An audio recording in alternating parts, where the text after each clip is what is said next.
Oh, matamis daw yan.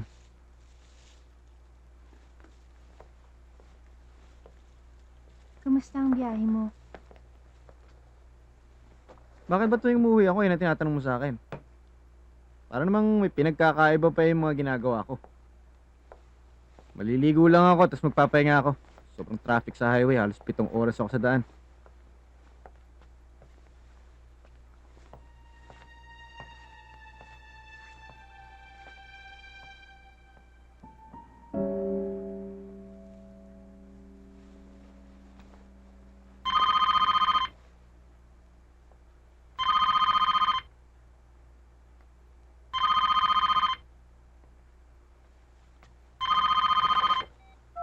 Hello? Hello? Putang ina mo, ulol! Sino yon? Gago. Walang magawa sa buhay. Pambihira naman kasi. Nagpalagay-lagay ka ng extension dito sa kwarto. Tamo yan, may nanggugulo na.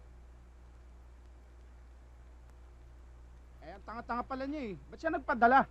Eh, ano ba talaga hinahanap ng babae yun? Ano pa? Pera! Eh kaya lang naman Sige, nagpaputisyon lagay mo para yan dyan. kwartahan si Ed. Okay lang ina niya. Ano mahuhutot niya kay Edward?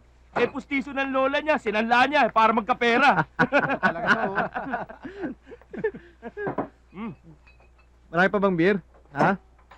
May isang case pa. Lagay mo na sa ref, palamigin mo na. Baka kulangin eh. Magdamag to. Anong magdamag? Ulol ka ba? May lakad pa ako bukas, no? Ano? Kung papaka-driver ka na naman, natin mo na naman yung bena mo sa binangonan. Kala ko ba may cancer yung binan mo? Ba't ang haba ng buhay? Ewan ko nga ba dun eh. Ang tagal mamatay.